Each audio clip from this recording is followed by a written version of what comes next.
पावन बेला में हम सभी लोग यहाँ पर ये जो आत्मस्वरूप की प्राप्ति में समर्थ हेतु है, समर्थ कारण है, संवर के कारण है, जो ऐसे शाश्वत पर्व पर्युषण पर्व की बेला में उन 10 धर्मों का श्रवण कर रहे हैं। आचार्य भगवान कह रहे थे एक एक धर्म आत्मस्वरूप की प्राप्ति के लिए मानो एक एक सोपान थे और हमने एक एक सीढ़ियों पर चढ़ चुके हैं। कल आचार्य भगवत ने बताया था उत्तम अकिंचन धर्म, ये करो न किंचित ततो न किंचित। जहाँ पर यह याद आ जाता है कि यहाँ भी मेरा कुछ नहीं है, वहाँ भी मेरा कुछ भी नहीं है, क्या केवल अहमिको भविष्यतो, एक आत्मा ही मेरी है। वहाँ पर जब साधक जन आदि व्याधि उपाधि से रहित ध्यान की साधना में समाधि को प्राप्त हो जाते हैं। अभी भी क्या आत्म स्वभाव की प्राप्ति हो गई? समाधि ध्यान लगाया, शुद्धोपयोगी दशा तो बनी, लेकिन जो शाश्वत दशा जो प्राप्त होने वाली उसकी प्राप्ति नहीं हुई। तो आचार्य भगवत ने कहा भैया आकिंचन धर्म के बाद अभी तुम्हें कहाँ चलना है? उत्तम ब्रह्मचर्य के लिए प्राप्त करना है। ब्रह्मचर्य यानी क्या? ब्रह्मणि चरति इति ब्रह्मचर्य। ब्रह्मणि यानी आत्मा में जब चरण होता है, आत्मा में जब रमण होता है, आत्मा में जब आचरण होता है, उस आत्मा ने उस आत्मा को उस आत्मा के द्वारा आत्मा के लिए आत्मा से और आत्मा में ही ध्यान करके जिस आत्मा को पाने की प्रक्रिया है उसका नाम है उत्तम ब्रह्मचर्य धर्म। ब्रह्मचर्य धर्म के बारे में कहा गया। क्या होता है? तो लोग यही कहते हैं ब्रह्मचर्य धारण कर लो। ब्रह्मचर्य क्या है? क्या ब्रह्मचर्य किसे कहते हैं? हाँ, किससे पूछे हम? मिठी भैया ब्रह्मचर्य किसे कहते हैं? हाँ, लोगों से पूछो, बोले ब्रह्मचर्य यानी क्या? बोले जिनकी शादी नहीं होती तो ब्रह्मचर्य है क्या? याद रखना, जिनकी शादी नहीं होती उनके लिए तो कुछ और कही जाती है। लेकिन ब्रह्मचर्य यानी क्या? जो स्वेच्छा से शादी नहीं कराते हैं वो क्या कहलाते हैं? ब्रह्मचर्य व्रत कहलाता है। शादी ना हो तो मजबूरी है, कई मादरी का करे, लेकिन मिल रही है, हो रही है सारी, फिर भी क्या करना? शादी नहीं करना, वो कहलाता है ब्रह्मचर्य व्रत। और ऐसे ब्रह्मचर्य व्रत को धारण करने वाले चाहे युवक हो चाहे युवतियां हो, जब मोक्ष मार्ग पर प्रयाण करते हैं तो क्या महाव्रतों को अंगीकार करते हैं? किसको अंगीकार करते हैं? महाव्रतों के लिए, यानी कि नवकोटि से ब्रह्मचर्य व्रत का पालन करते हैं। फिर ना मन ना वचन ना काय ना कृत ना कारित ना अनुमोदना, 3 से 3 का गुणा करके नवकोटियां बनती हैं। ऐसे नवकोटि के अब्रह्म के त्यागी यदि होते हैं तो कौन? महाव्रती होते हैं। कौन होते हैं? इतना ना हो पाए तो क्या कहा गया भैया? क्या बसा लो?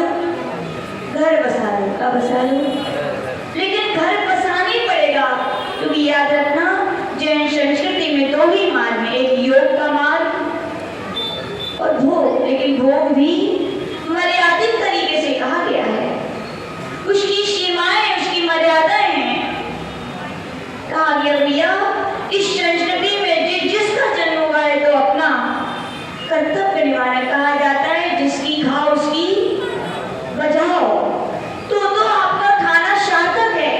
कहा गया श्रवण संस्कृति में उत्पन्न नहीं हुए हो तो तुम्हारा कर्तव्य श्रवण संस्कृति परंपरा को आगे विकसित करना, यानी कि क्या? श्रवण बन करके श्रवण संस्कृति को क्या करना? ग्रंथिगत करना। इतनी शक्ति ना हो तो कहा गया भैया श्रवण संस्कृति की रक्षा करते हुए गृहस्थ जीवन यापन करना। क्या करना? गृहस्थ जीवन यापन करके भोग भी भोगना, लेकिन मोक्ष पुरुषार्थ धर्म पुरुषार्थ को याद रखते हुए भोगना। धर्म पुरुषार्थ ही रहेगा तो कहा गया जो आपसे संतान उत्पन्न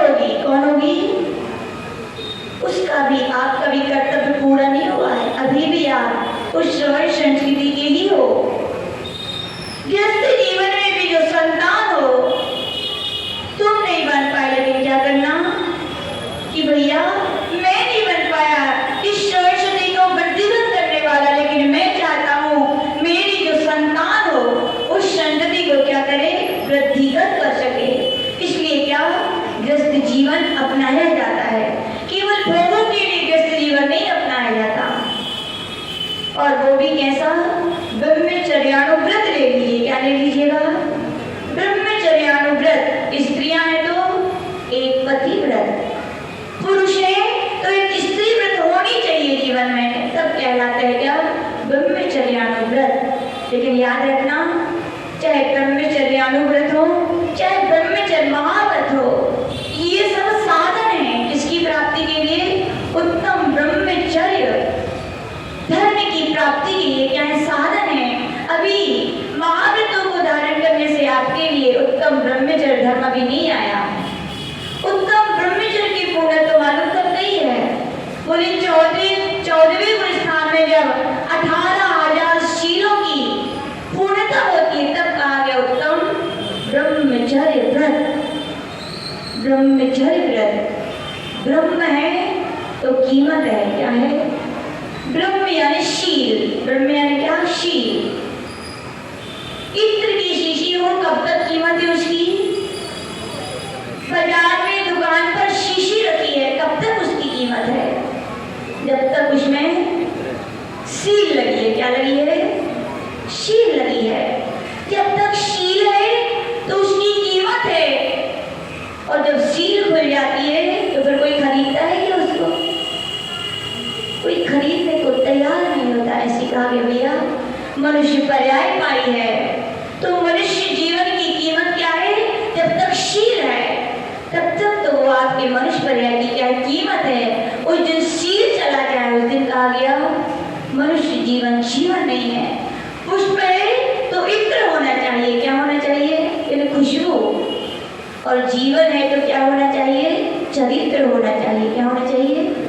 चरित्र। एक श्रेष्ठ चरित्र का निर्माण करना चाहिए जीवन में, और उसके लिए आचार्य भगवंतों ने कहा हे श्रवणराज, तुम भी 18,000 शीलों की पूर्णता के लिए इस पद पर पड़े हो, तो उस महाव्रतों की रक्षा के लिए कहा गया 5 भावनाओं को नित्य प्रतिभाते रहो। क्या भाते रहो?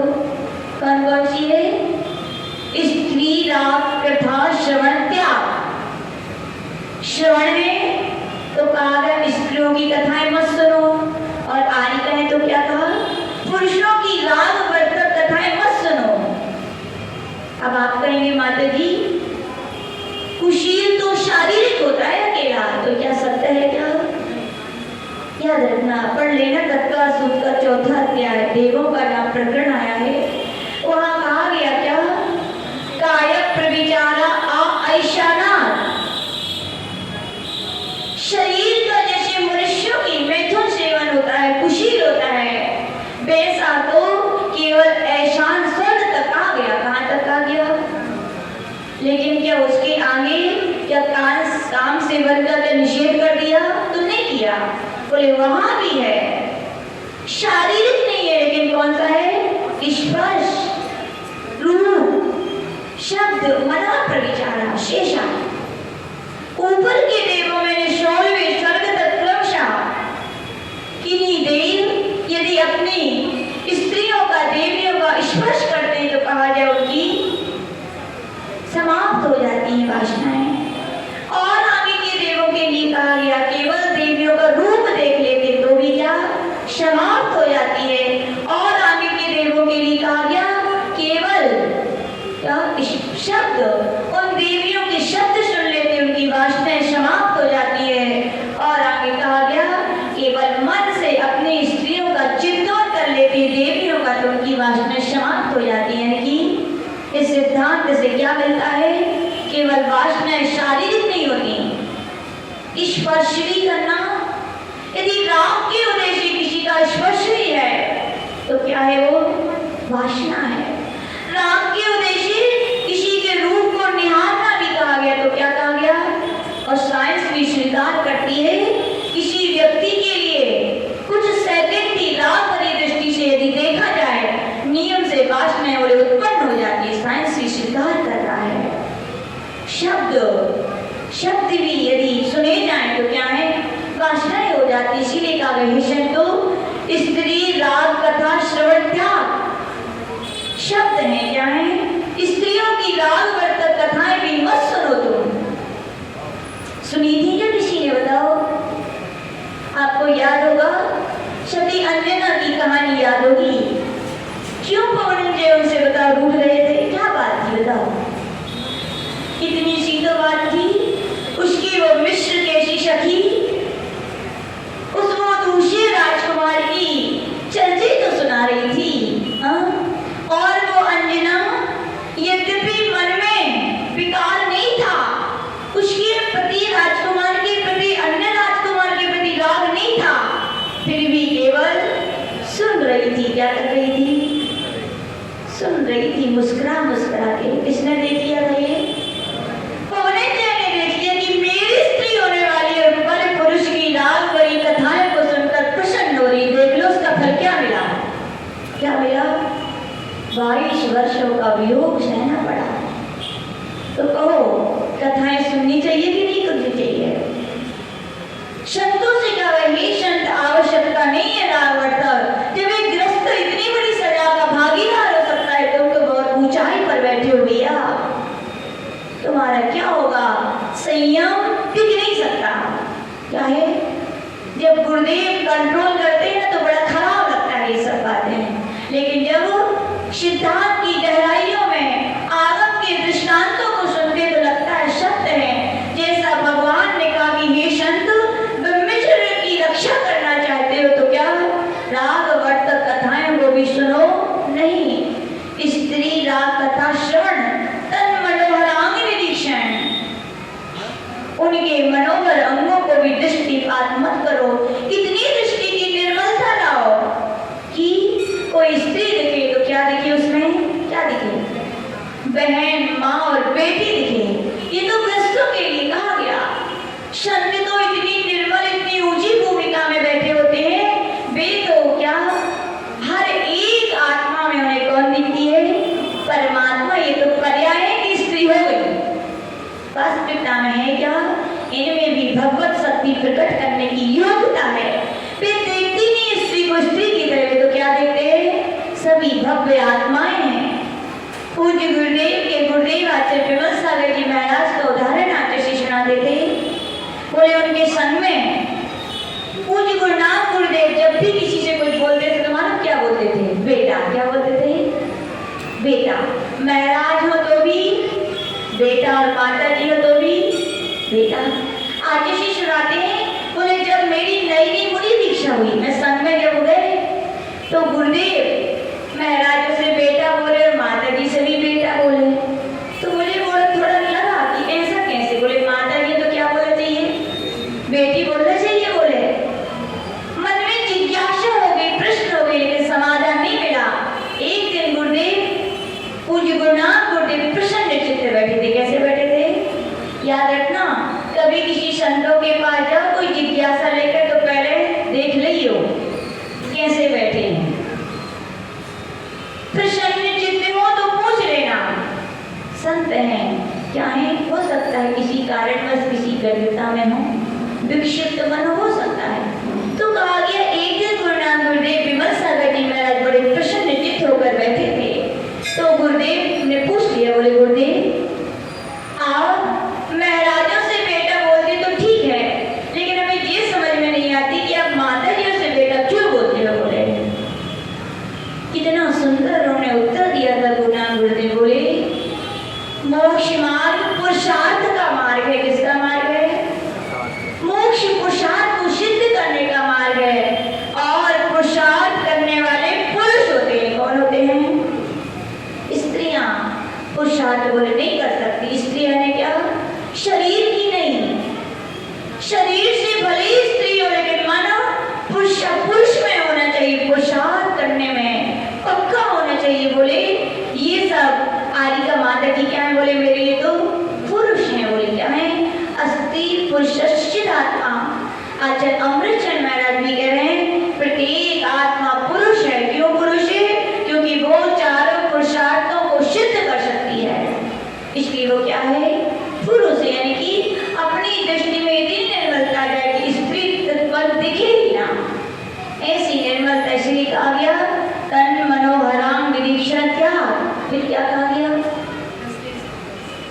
स्त्री राग कथा श्रवण तन मनोहरांग पूर्व रतानुस्मरण। क्या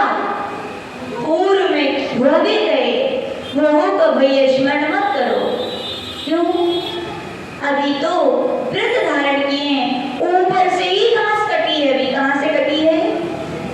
जड़ें तो कैसी है अभी? हरी भरी है। पानी जाएगा तो क्या होगा? उगने में क्या, विकसित होने में देरी लगेगी क्या? नहीं लगेगी भैया। पूर्व की बातें याद करना, यानी कि पुनः उन्हें काटी गई जो जड़ें अभी उनमें पानी देना, फिर से वो विकसित हो जाएंगी। आपका व्रत रहेंगे क्या? 12 वर्ष भी बीत जाएंगे किसकी तरह? पुष्पडाल की तरह। बताओ क्या किया था महाराज ने? पुष्पडाल महाराज ने क्या किया था बताओ? क्या भोग हो गए थे क्या? उनके अंदर कोई विकार नहीं था, बस इतना ही था। क्या क्या हो रहा होगा किसका? वो काली कलूठी एक आंख वाली स्त्री का। किसका? काली कलूठी एक आंख वाली स्त्री का क्या हो रहा होगा? पूर्व रतानुस्मरण। हम लोग को आती नई नई दीक्षा होती है तो नए नए अरमान रहते हैं, तो पुरानी यादें, तो हम ऐसा करते थे कॉलेज में, हम स्कूल में ऐसा करते थे, सब सुनाते हैं आपस में बैठे। तो आज इसी मना करते, बड़ा बुरा लगता था। काहे हमारे टोकते हैं बाहर, क्यों मना करते, क्यों बात करने मना करते हैं? बड़ा खराब लगता था। लेकिन जब ये कहानी हृदय में आई, जब ये सिद्धांत आया कि भैया मना प्रविचारा, क्या मना प्रविचारा, पूर्व की बातों को स्मरण करना भी मन के लिए क्या है? प्रविचार है। आपका ब्रह्मचर्य व्रत रक्षित नहीं है या नहीं रहेगा? तो वहां पे कहा गया भैया पूर्व की बातों का भी स्मरण ना मन से करो ना वचन से करो। पूर्णता स्मरण त्याग। फिर क्या कहा गया? विशेष रस परित्याग, यानी कि वृष्ट, यानी कि क्या? गरिष्ठ। जितेंद्र भाई साहब, गरिष्ठ काका होते हैं? काका होते? काजू और बादाम को हलवा और पूरी खीर और ये सब का होती गरिष्ठ होती है, ठीक है ना? ऐसी परिभाषा है आपकी। और आपको पता होगा गुरुनाम गुरुदेव विमल सागर महाराज जी के गुरुदेव आचार्य महावीर जी महाराज जी पर आहार करने गए और उनका नियम था जो वस्तु पहले आएगी हम वही बोल देंगे, क्या लेंगे? और नवदा भक्ति हुई, आहार हो गए, एक आहार करने के लिए अंजलि बना के खड़े हो गए। श्रावक तो श्रावक के भड़बड़ा जाते हैं। अब घबरा गए, बोले क्या चला? बोले तुम चला, तुम चला, तुम चले, क्या चला? बोले कोई को कचौरी दिखो तो एक अम्मा ने मालूम कहा उठाई, कहा उठी सुना आंटी आपकी कटोरी कहाँ रखे? बोले मार्टिन तो इसे अंदर रखे। बोले जल्दी में कोई उठाई ना। तो बोले वहां पर एक अम्मा ने भरे घी की कटोरी उठाई और क्या महाराज की अंजलि में दे दी। जितेंद्र भाई क्या कहोगे? आप तो देख के यही कहोगे, इतना यदि घी की सामग्री गरिष्ठ है तो घी तो महागरिष्ठ है, उसका सेवन तो साधु संतों को करनी नहीं चाहिए। लेकिन महाराज का नियम था क्या? वो ही बोल देगी हम तो महाराज ने दूसरी अंजलि बनाई। मनोज भाई साहब फिर क्या हो? अब बहुत सारे आइटम दिखाई के नहीं लिया तो अम्मा का सब्जी सुधारती, महाराज को घी बड़ो पसंद आओ। तुम और ले आओ। बोले दूसरी कटोरी भरी और महाराज को चला दी। महाराज ने स्वाहा तीसरी बार अंजलि बनाई और तीसरी कटोरी अंजलि भर दी और क्या? स्वाहा। कौन देख रहे थे इस दृश्य को? अनिल वाला जी देख रहे थे? आप नहीं देख रहे थे? मान लो आप ही देख रहे थे, देख लिया। ओ ब्रह्मचर्य व्रत की साधना करने वाले संत होकर के जहाँ घी के भोजन भी गरिष्ठ है, वहाँ घी पे घी लिए जा रहे, कैसे वे अपने ब्रह्मचर्य की रक्षा करते हैं। ऐसे ही है ना अनिल भाई साहब? नहीं है ऐसा? तो समझदार हो गया। हाँ, प्रश्न चिन्ह खड़ा कर दिया, ये अपने ब्रह्मचर्य की कैसे रक्षा कर पाते होंगे?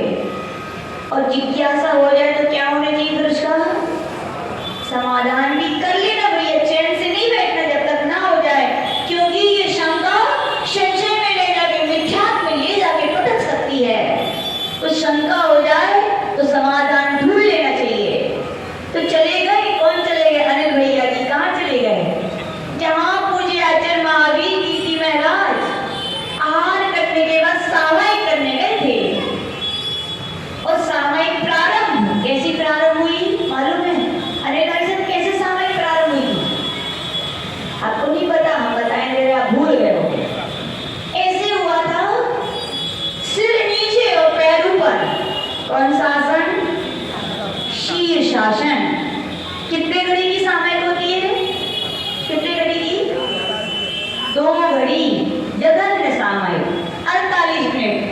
पूछो श्रावकों से, 10 मिनट आसन से बैठना मुश्किल है, मन को लगाना, और 48 मिनट कह दिए जाए सिर दुखने लगता है, बोले रहने दो माता जी तो चले। वहां 2 घड़ी हो गई अनिल भैया आपको खड़े खड़े देखते, हाँ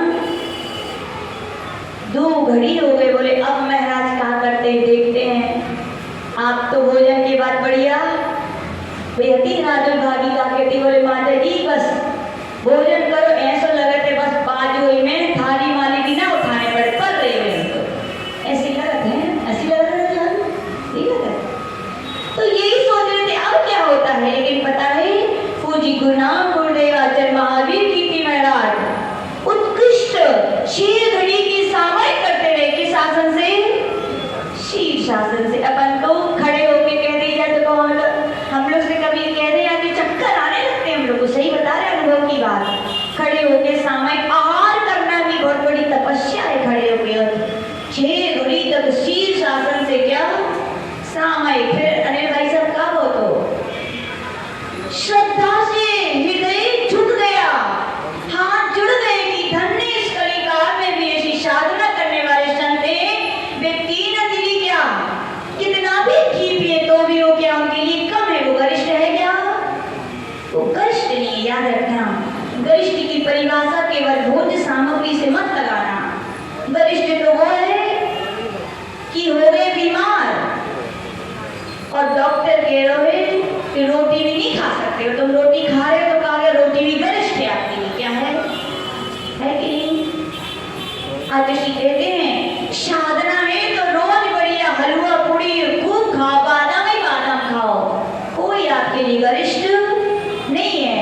और यदि साधना नहीं है तो आपको कोई अधिकार नहीं है सब खाने का, त्याग कर दो। क्या खाओ, दाल रोटी खाओ और प्रभु के गुण गाओ आराम से, ये कहा गया। फिर श्रेष्ठ हे संतजन साधना है खपाने की शक्ति है तो खूब आप बढ़िया से बढ़िया हाथ गरिष्ठ से गरिष्ठ कीजिए, नहीं है तो क्या कहा गया रस का त्याग, यानी ऐसे भोजन का त्याग कर दीजिए आप। इष्ट रस यानी क्या, इष्ट रस यानी आज दूध को त्याग, बोले काहे, बोले दूध अच्छा नहीं लगा, बोले हाँ ऐसा है क्या, ये त्याग हो गया।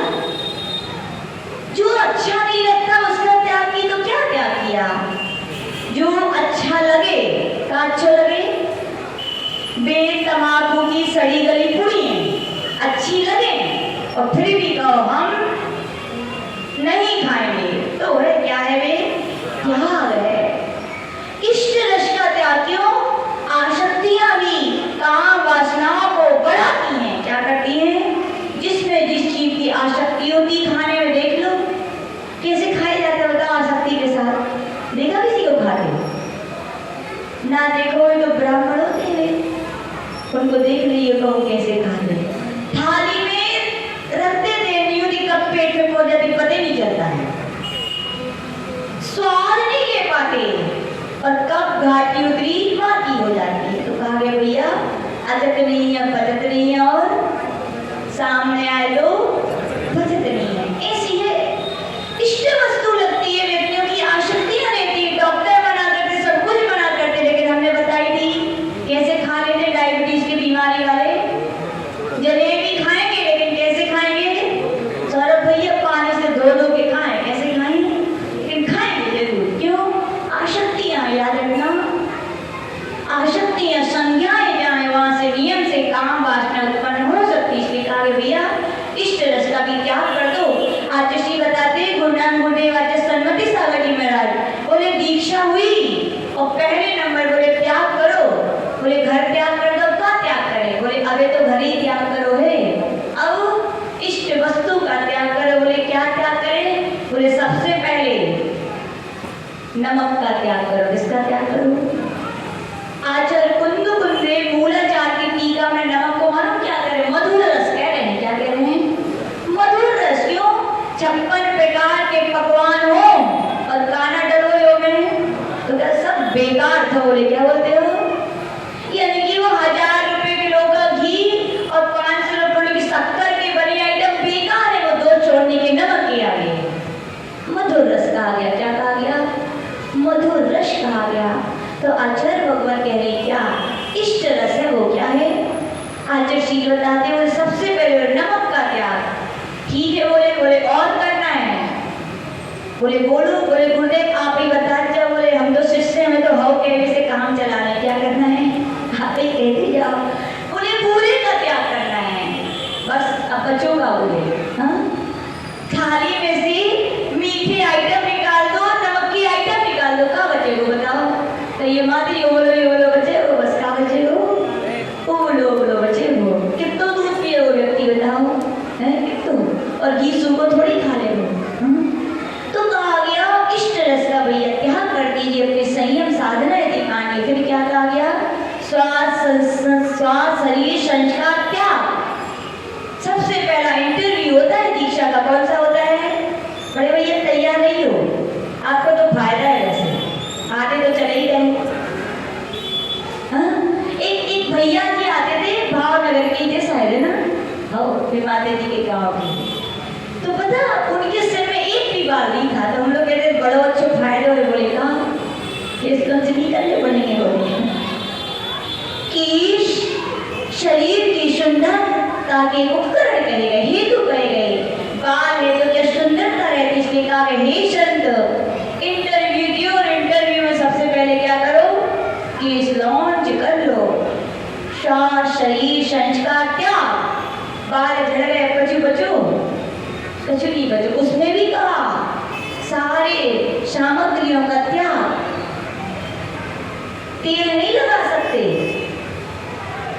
लगा नहीं सकते, लेकिन लगा लेते हैं। क्या लगा लेते? वास्तविकता में ऐसे कहा गया कि उत्कृष्ट साधक होते हुए तेल घी भी नहीं लगा, जिनका काम चल जाता है। लेकिन जिनका नहीं चलता तो ऐसा निषेध नहीं है, लगा सकते हैं। लेकिन जो सामग्रियां शरीर की सुंदरता को बढ़ाने वाली होती है, उनसे क्या कहा गया? हे साधक क्या रहो तुम उनसे विरक्त रहो। शरीर की सुंदरता भी कहा गया अशाता वेदनीय कर्म का बंद कराती है। यदि आप सोचें कि हम बहुत स्मार्ट दिखे, लोग हमें देख के खुश हों, हमसे आकर्षित हो, हमारे भक्त बन जाए, तो आचार्य श्री बोल रहे हैं ये भी आप अशाता वेदनीय कर्म बांध रहे हो। क्या बांध रहे हो? क्यों? वीतराग का पथ है, तुम राग की वशीभूत हो।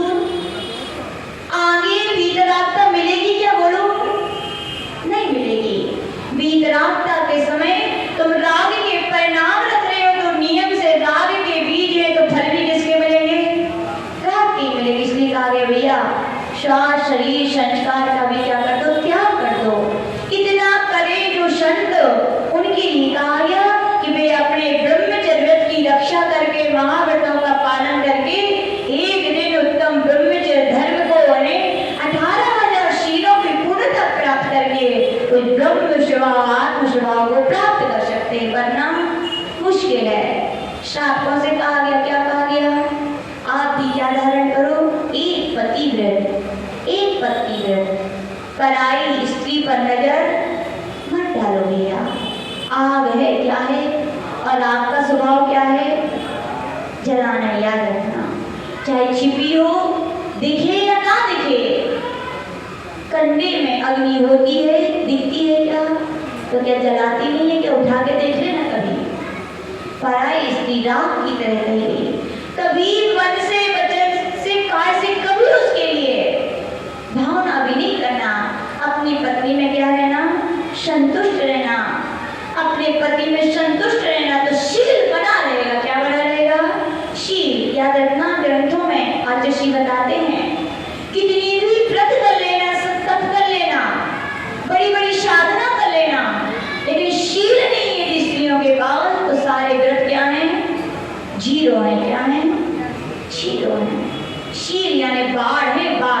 बाढ़ कब लगाई जाती, क्यों लगाई जाती बताओ? बाढ़ तब लगाई जाती है जब खेत में अनाज आ जाता है, उसकी रक्षा के लिए। शील भी तभी धारण किया जाता है कि हमने व्रत लिए, संयम लिए, उनकी रक्षा हो सके।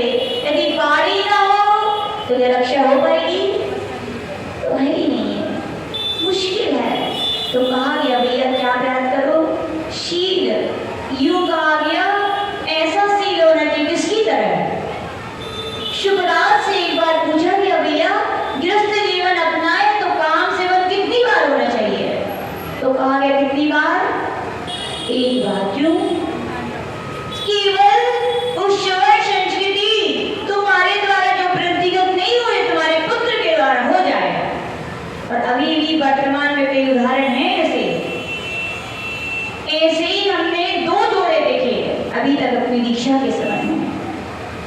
बड़ी बड़े पढ़े लिखे, बड़ी बड़ी पोस्ट पाने दोनों पति पत्नी, एक एक पुत्र हुआ, दोनों क्या आजीवन अखंड ब्रह्मचर्य की लेकर के साधना कर रहे हैं। अभी भी क्या लेके कर रहे हैं? अखंड ब्रह्मचर्य व्रत।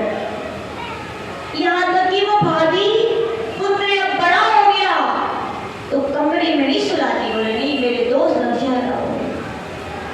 ऐसे भी अभी हमने इस मतलब अभी है, और तो ज्यादा उम्र वाले नहीं है, मुश्किल से 30-35 साल के हैं वे दोनों पति पत्नी। कितने साल के? ये है। सुखराज से पूछा कितने बार होना चाहिए? एक बार। तो कहा गया भैया एक बार से मन ना भरे तो क्या कितने बार? ठीक है भैया, वर्ष में एक बार। बोले तब भी संतुष्टि ना हो तो क्या किया जाए? तो कहा गया भैया महीने में एक बार। बोले तब भी ना हो तो कहा गया कफन ओढ़ के मुझे सो जाना चाहिए। क्या होना चाहिए? हाँ सही है ये, क्या कफन ओढ़ के सो जाना चाहिए। बार बार भोग लोग के घर गए गए, क्या गए गए?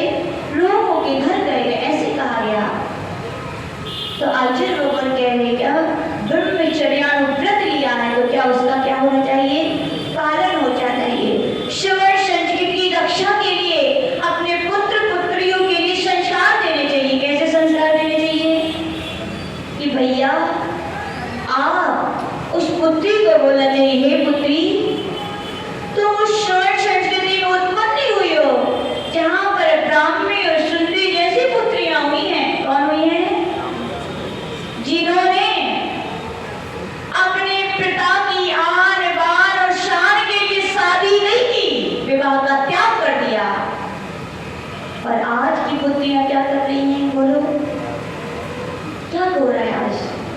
आज बहाते हैं माँ बाप आके कि माता जी क्या करें। बोले खूब समझा लिया, खूब बुझा लिया, नहीं मान रहे हैं। यानी कि ऐसे पुत्रियों को पुत्रियां हैं वे तो कहेंगे जो अपने स्वार्थ लौकिक थोड़े से सुख के लिए एक माता की पिता की आन बान शान को गिरा रहे हैं। अरे भैया अपने समाज को, अपने परिवार की और अपने धर्म की रक्षा करने के लिए तुम्हारे माँ बाप ने तुम्हें उत्पन्न किया है। किसके लिए उत्पन्न किया है? श्रवण संस्कृति की तुम रक्षा कर सको। हंसी की बात नहीं, सत्य है ये। आगम के ग्रंथों को पढ़ो, इसीलिए कहा गया है कि श्रवण संस्कृति वृद्धिगत होती रहे। और लड़कियां हे पुत्रियों आचसी कहते हैं, ये विवाह की परंपरा अपनी प्राचीन शाश्वत परंपरा है कि भैया योग के मार्ग पे ना हो तो भोग पे मार्ग पे जाओ, लेकिन कैसे जाओ? समाज की, परिवार की, धर्म की मर्यादा को बंधन में बंधे हुए उनको तोड़ करके आपके लिए विवाह की अनुमति नहीं दी गई। हमारे भारतीय संस्कृति इतनी श्रेष्ठ संस्कृति रही है, पता है? रोम में सन 498 के पूर्व, ईसा पूर्व कितना? 498 के पूर्व रोम में एक वैलेंटाइन नाम के संत हुए। आप लोग वैलेंटाइन डे मनाते हो? कौन से दिन मनाते हो? 14 फरवरी। कहाँ से शुरू हुआ? कभी सोचा आपने?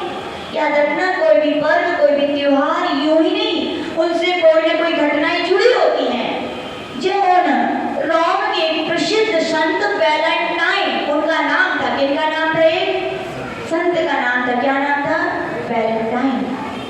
उन संत ने देखा स्त्रियों का शोषण हो रहा है, यानी कि पुरुष स्त्री अपने कर्तव्यों के भाग रहे हैं, भोग की ओर भाग रहे हैं। और भोग का फल तो रोग है, अशांति है, और सारा देश अशांति कलह की अग्नि में झुलस रहा है। तब उनने भारतीय संस्कृति के ग्रंथों को पढ़ करके, किसके ग्रंथों को पढ़ करके? भारतीय संस्कृति के ग्रंथों को पढ़ करके उनकी संस्कृति में से विवाह की परंपरा को छाटा और अपने रोम में क्या किया? उसका स्थापित की। तब से वहां पर भी क्या? विवाह की परंपरा शुरू हो गई, और जो अशांति थी वो शांति में बदलने लगी। लेकिन दुनिया में जब जब अच्छे लोग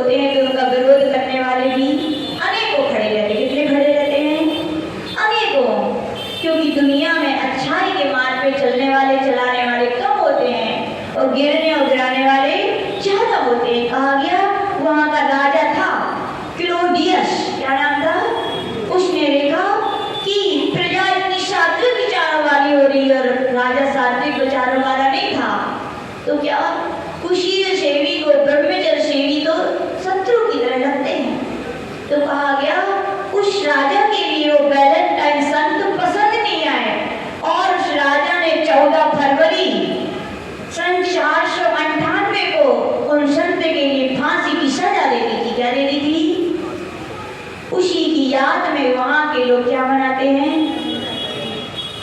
क्या परंपरा थी वहां पे? किसकी परंपरा थी? विवाह की। किसकी थी? पति पत्नी एक बंधन में बंध रहे थे। कहा गया चाहे पुत्र हो चाहे पुत्री हो, पुत्रियों से ज्यादा कहना है, पुत्रों से भी कहना है। हम नहीं कह रहे, आचार्य भगवंत कह रहे हैं।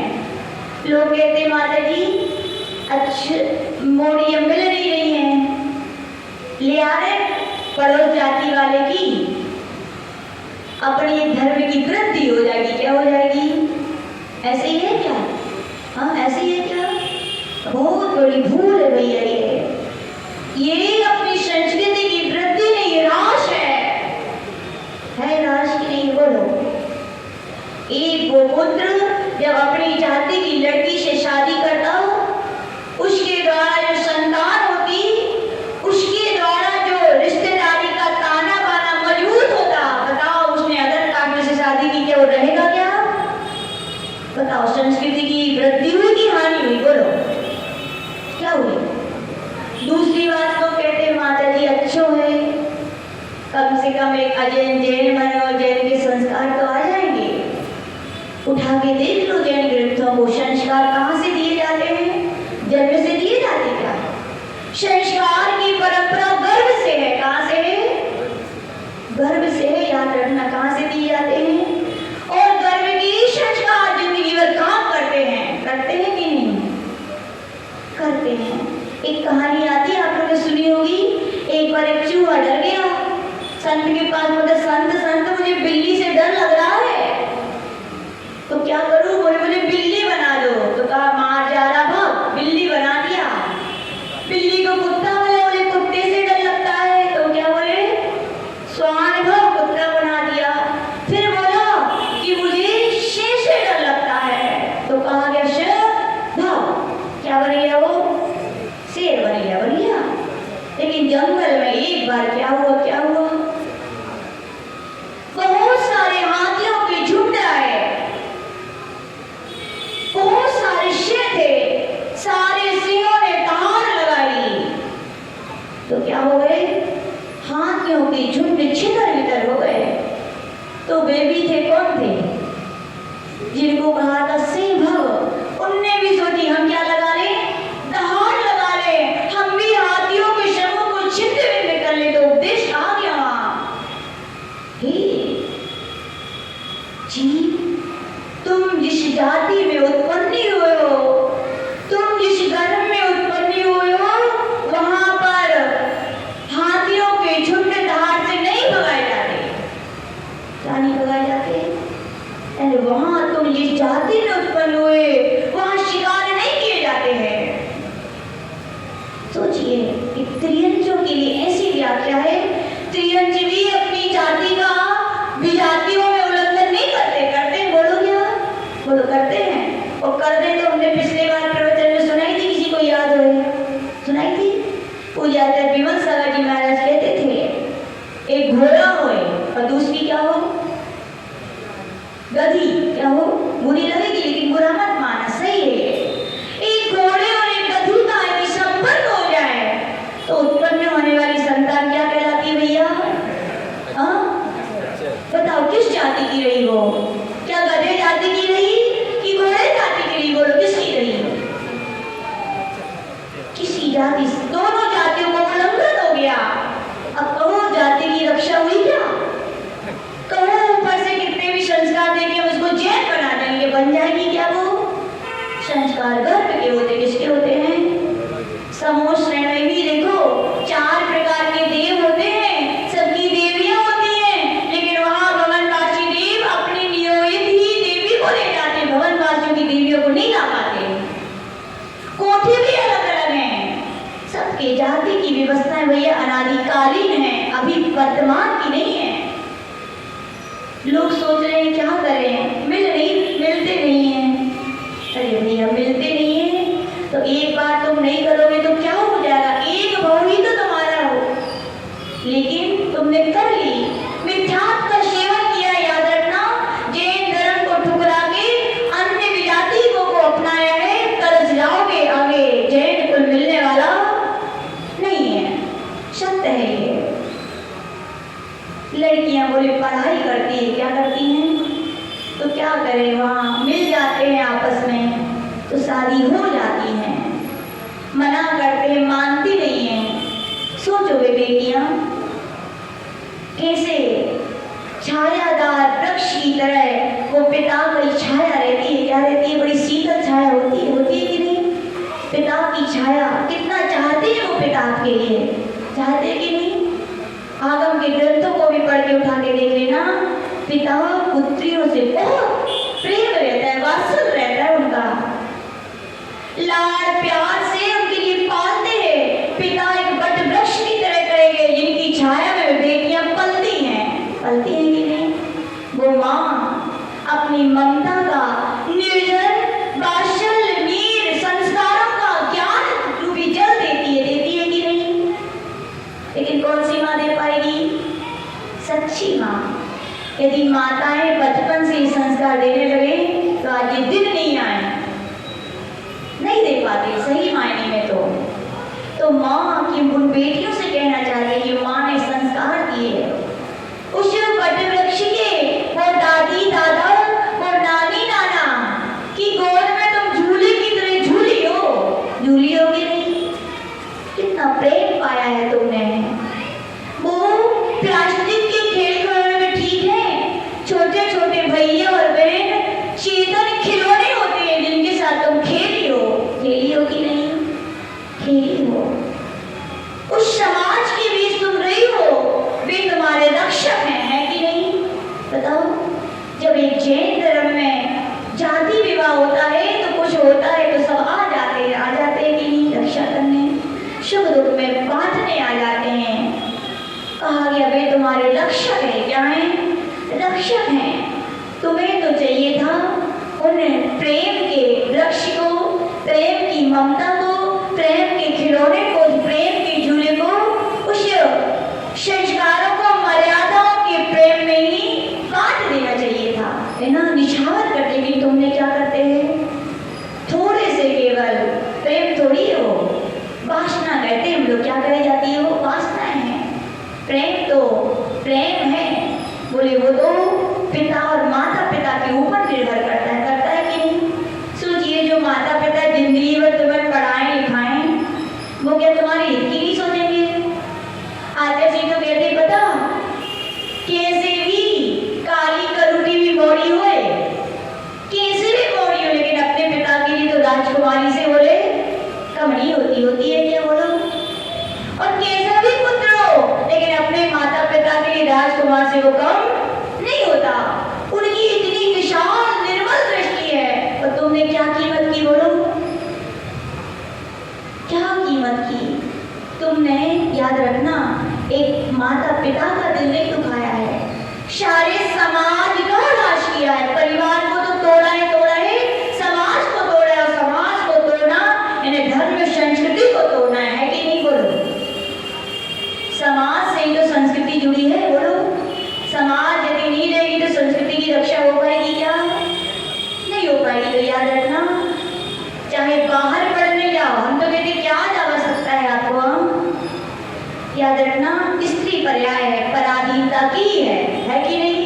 शास्त्रों में पढ़ के देख लो, स्त्री पर्याय पराधीन है, और पराधीन व्यक्ति को बंधन में ही रहना चाहिए, रखना चाहिए। और वो बंधन नहीं, याद रखना, वो बंधन स्त्री पर्याय से छुड़ाने वाले बंधन है। कैसे हैं? स्त्री यदि बंधन में ना रहे तो शील सुरक्षित नहीं रहने वाला। सही है ये? देख लो आप लोग, थोड़ी पिता छूट दे दे तो देख लो कितनी हो रही है, कितने सारे केस सुनने में आ रहे हैं। पति छूट दे दे तो भी केस सुनने में आते हैं। हम लोग तक के लिए आर्य का पद पर भी है तो भी, मुनियों के लिए तो कहा गया उत्कृष्ट शयन हो तो एकल भी चतुर्थ काल में जिन कल्पी मुनि में राज विहार कर सकते हैं। लेकिन आर्यों के लिए आगम की आज्ञा है 3, कम से कम 3, और ज्यादा से ज्यादा 40-50 सर्जित नहीं हो तो कोई बात नहीं है। क्या कहा कि समूह में रहिए, शील की रक्षा समूह में रहकर, मर्यादा में रहकर ही होती है। और शील ही क्या है? स्त्रियों का आभूषण है। भैया लोग भी बहनों की रक्षा करते हैं कि नहीं? अपनी बहन है तो रक्षा, और पराई हो तो क्या? हम हमारी बहन के साथ ऐसा हो तो हमें तो ऐसा लगता है, तुम दूसरी बहन के साथ करो तो कैसा लगेगा? देखो, स्त्रीत्व तो स्त्रीत्व है उसका, आभूषणशील है, चाहे तुम्हारी बहन हो चाहे किसी और की बहन हो। रामचंद्र जी ने रावण से युद्ध किया था, भला किसके लिए किया था? किसकी रक्षा के लिए किया था? सीता की रक्षा के लिए किया था। भूल है आपकी।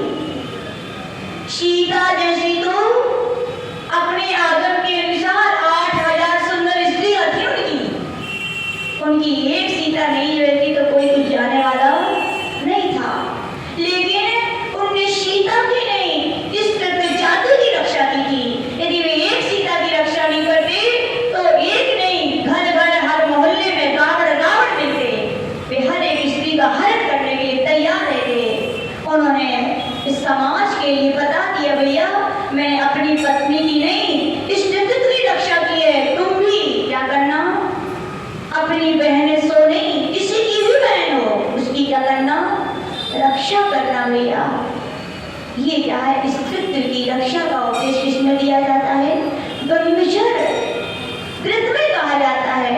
आज लड़कियां शादी कर ली, क्या कर ली? क्या किया आपने? उन माता पिता को मरण 2 प्रकार का होता है कि नहीं? कैसे मरण किसे कहते हैं? एक वो मरण होता है कि जिस पर जाने के बाद दुनिया